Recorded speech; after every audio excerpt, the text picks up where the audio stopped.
त्वन्नो मेधे प्रथमां गोभिरस्वेभिरागहे त्वं सूर्यस्य रश्मिभिः त्वन्नो असि यज्ञिया मेधां हें ब्रह्मणवतीं ब्रह्मज्योतां ऋषिष्टुतां प्रपीतां ब्रह्मचारिभिः देवानामवसे हुवे।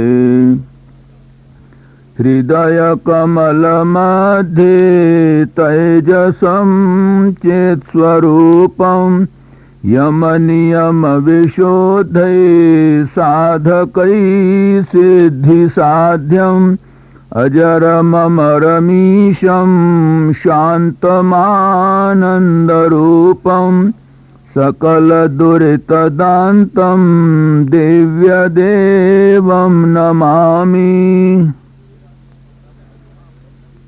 प्रिय श्रोताओं, भारतवर्ष की पुण्य नगरी हरिद्वार से योगधाम से आया हुआ मैं स्वामी दिव्यानंद इस प्रातःकाल की पवित्र वेला में आपका मंगल चाहता हुआ स्वागत करता हूं। प्रिय श्रोताओं, आपको यह विदित है यह पितृ पक्ष चल रहा है।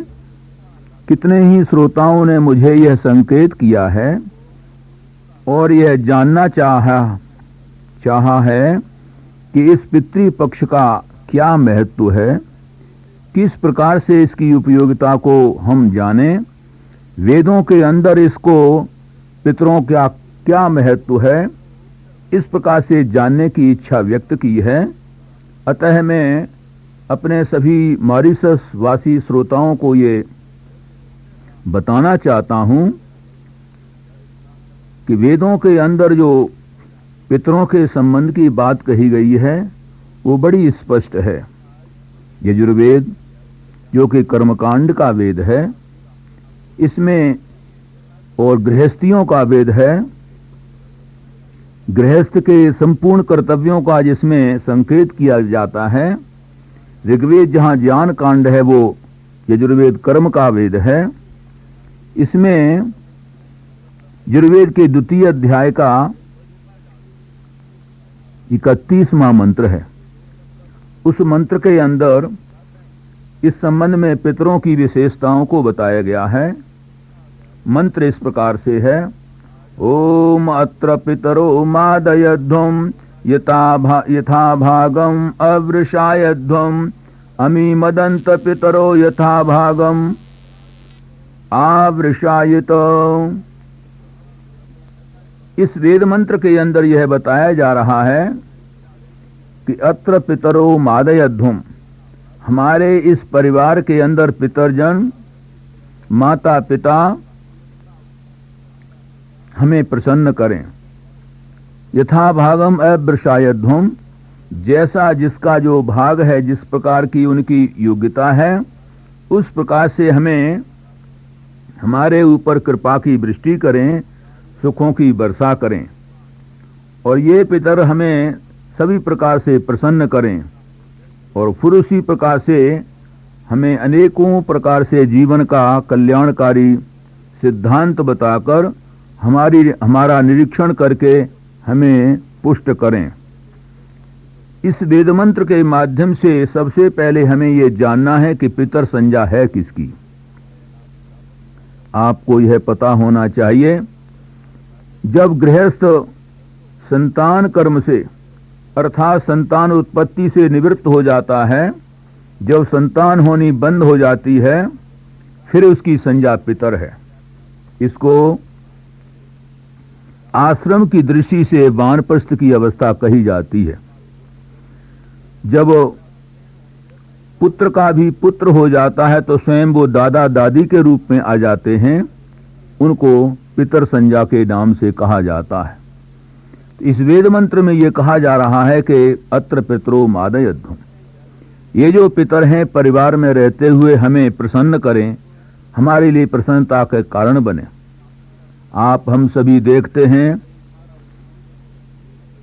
कि जब अपने पुत्र और पुत्रियां होते हैं तो इतना प्यार नहीं होता, जब पुत्र के भी पुत्र और पुत्री हो जाती हैं तब व्यक्ति अधिक प्रसन्न होता है। अर्थात नाती पोते के रूप में जब संतान की वृद्धि होती है अपने वंश की वृद्धि होती है तो उनको देख करके बहुत प्रसन्नता अनुभव करते हैं। इसलिए दादा और पोते का मेल हो जाता है, दादी और पोती का मेल हो जाता है और दोनों मिलकर के परिवार के अंदर सुंदर ढंग से अपने जीवन को व्यतीत करते हैं और दोनों ही प्रसन्न रहते हैं। तो इस प्रकार से ये प्रतीत होता है कि पितर सदैव अपनी संतान की वृद्धि चाहते हैं, उनका कल्याण चाहते हैं, उनको प्रसन्न देखना चाहते हैं। पितर कभी किसी को कष्ट नहीं देते।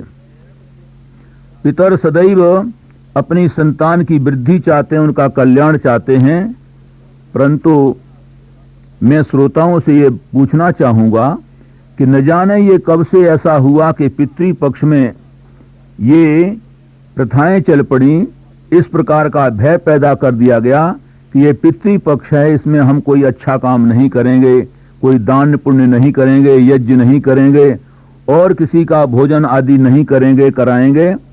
ये इस प्रकार की प्रथाएं मैं समझता हूं ये अवैदिक हैं। वेदों के अंदर इस प्रकार की कोई व्यवस्था नहीं है, क्योंकि वेदों के अंदर यहाँ स्पष्ट जो व्यवहारिक बात है और एक साइकोलॉजिकल है, मनोवैज्ञानिक है कि कोई भी पितर अपनी संतान को कष्ट में नहीं देखना चाहता, तो स्वयं कैसे दूसरों को अगर अपने संतान के प्रति कोई दुख देता हुआ अनुभव करता है तो अपने उसके दुख को मिटाने की कोशिश करता है, तो स्वयं पितर अपनी संतान को दुख दो ये नहीं हो सकता।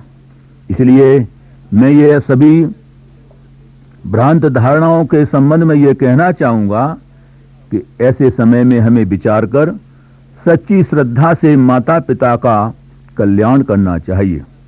इसके साथ ही भारतवर्ष के अंदर भी कहीं श्राद्ध पक्ष कहा जाता है और माता पिता को श्रद्धा से कुछ चीजें भेंट करते हैं, दूसरों को भोजन कराते हैं और इसी पक्ष में उनका यह क्रम रहता है। तो देखने पर यह प्रतीत होता है कि श्रद्धा से जो किया जाता है क्या उनको प्राप्त हो सकता है। नियम यह है कि जीवात्मा जब शरीर को छोड़ करके दूसरे स्थान पर जन्म ले लेता है, फिर उसका माता पिता का और संतान और पुत्र का जो कर्म था, जो संबंध था, वो टूट जाता है। जन्म लेने पर किसी प्रकार से कोई दूसरा का पिता या पुत्र नहीं रहता है। तो ये कैसे संभव है कि बेटे लोग 1 वर्ष 2 वर्ष या 10 वर्ष के पश्चात किसी प्रकार से श्रद्धा से कोई चीज भेंट करें और पीछे वाले पितरों को प्राप्त हो जाए? ये नियम विरुद्ध प्रतीत होता है। इसलिए आप स्वयं विचार करके देखें कि किस प्रकार से इसका संबंध है। जब बुद्धि से विचार करके देखते हैं तो यह प्रतीत होता है कि हाँ, मरणांत किसी प्रकार से जीवात्मा के लिए कोई कर्तव्य शेष नहीं रहता है। इसी चीज को महर्षि दयानंद जी महाराज भी संस्कार विधि के अंदर अंत्येष्टि कर्म में ये के पश्चात जो होने वाले कर्म उनका संकेत करते हैं। तो इससे पता लगता है जीवित माता पिता की श्रद्धा से सेवा करना ही ये सच्ची श्राद्ध है। आज संसार के अंदर सभी देशों में इस प्रकार की प्रथा का लोप होता जा रहा है। जो हमारी वेद की परंपरा थी, जो वैदिक काल में माता पिता की सेवा की जाती थी, 5 यज्ञों के अंदर भी जिसका सन्निवेश किया गया था, 5 यज्ञों में पितृयज्ञ भी एक यज्ञ कहा जाता है। अर्थात कोई कितना भी दान पुण्य करे, यज्ञ करे और अनेकों प्रकार के सुख वैभव के साधन उत्पन्न करे, यदि वो अपने माता पिता के प्रति सजग नहीं है, उनकी सेवा में सम्मिलित नहीं होता है और स्वयं अपने हाथ से सेवा नहीं करता है, तो वो पितृयज्ञ का अधिकारी नहीं है। अर्थात पितृयज्ञ का होने वाला जो लाभ है उसको प्राप्त नहीं होगा। इसलिए मैं आज के इस वक्तव्य में आप सभी श्रोता स्त्री पुरुषों से ये संकेत करना चाहूंगा कि हमें इस वेद की परंपरा को फिर से निभाना चाहिए। आज इसके अभाव में बड़ी उम्र के स्त्री पुरुष न जाने अनेकों प्रकार से कष्ट अनुभव करते हैं और यह देखते हैं कि उनके जीवन में बेटे बेटियां अच्छी प्रकार से सुख अनुभव करते हैं और वो वृद्धावस्था में अनेकों प्रकार से क्लेश पाते रहते हैं। यूरोप की ये जो सभ्यता है वो हमारे लिए वैदिक सभ्यता से मेल नहीं खाती है। बेटे बेटियां अलग होकर के और अपना अलग जीवन व्यतीत करते हैं। हमारी वैदिक परंपरा में इस प्रकार का नहीं है। माता पिता के साथ ही पुत्र और पुत्रियां, पुत्री अपने विवाह के पश्चात अपने पति कुल में चली जाती है, सास और ससुर उसके पितृ और पितर हो जाते हैं। इधर बेटे के लिए अपने माँ बाप पितर होते हैं, तो उनकी सेवा करना, उनको यथायोग्य उनकी आज्ञाओं का पालन करना, उनसे एक एक बात के लिए पूछना, तभी सेवा और शुश्रूषा कहलाता है। ये इस प्रकार से हम देखते हैं। इस पितृपक्ष का हमें अपने जीवन में प्रयोग करना चाहिए। इसके साथ ही अभी हम देख रहे हैं सभी जगह दुर्गा पूजा का भी प्रचलन चलेगा। दुर्गा पूजा के संबंध में भी हम सभी को दुर्गा शब्द का भाव वैदिक दृष्टि से जानने की इच्छा हमारे से की है। दूसरा प्रश्न ये भी किया है कि दुर्गा पूजा को हमें किस प्रकार से इसका भाव लेना चाहिए। दुर्गा शब्द का अर्थ है, दुर्ग कहते हैं किले को, और उसकी जो निवासिनी है उसको दुर्गा कहेंगे, अर्थात स्त्रीलिंग में दुर्ग का ही दुर्गा बन जाएगा। दुर्गमनम यत्र, जहां पर बड़ी कठिनाई से पहुंचा जाता है। परमात्मा अनेकों शक्तियों का भंडार है, अनेकों प्रकार की उत्तम शक्तियां उसके अंदर हैं। ऐसे उस परमात्मा को प्राप्त करना किसी सामान्य स्त्री पुरुष का, सामान्य भक्त का काम नहीं है। उसके लिए तो बड़ी शक्ति, सामर्थ्य और योग्यता की आवश्यकता है। ऐसी परम शक्ति को प्राप्त करने के लिए उसको दुर्गा कहा गया है। इसलिए चित्रकारों ने उसके 8 हाथ बना करके और उसको ये दिखाएगा इन शक्तियों से संपन्न रहना चाहिए। ये सारी शक्तियां जिस व्यक्ति के अंदर होंगी वो उस दुर्गा पद को प्राप्त करने का अधिकारी होगा। आज हम अपने देवी देवताओं को प्राप्त करते हुए इस दुर्गा पूजा से शिक्षा प्राप्त करें कि हमारे जितने भी पहले के देवी देवता थे वो शस्त्रधारी थे। वो शस्त्रों को धारण करके शत्रुओं से अपनी रक्षा करते थे और अपने भक्तों की भी रक्षा करते थे। आज समय रहते हुए हम सभी भक्तों को और जो पूजा करने वाले हैं स्त्री पुरुष, उनको इस प्रकार का विचार रखना चाहिए कि अपनी रक्षा के लिए कोई न कोई अस्त्र रखना चाहिए। शक्ति से संपन्न ही देव हमारी रक्षा करते हैं। हम भी देवत्व कोटि में जाना चाहते हैं तो हमें अपनी रक्षा के लिए शस्त्रों को धारण करना चाहिए। यही इस दुर्गा का मूल तात्पर्य है।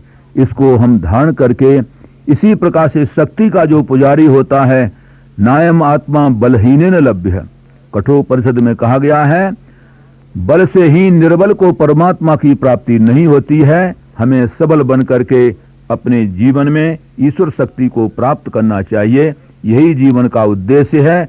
ये 2 समाधान मैंने आपके सामने प्रस्तुत किए हैं।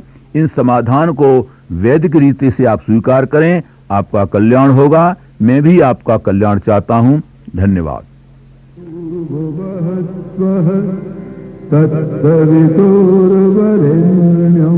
भर्गो देवस्य धीमहि धियो यो नः प्रचोदयात्। आर्य सभा मॉरिशस की ओर से ये था कार्यक्रम वैदिक वाणी। गायत्री के महामंत्र से जीवन के सब पाप हरो। गायत्री के महामंत्र से जीवन के सब पाप हरो। पूर्ण होगी मनोकामना, गायत्री का जाप करो।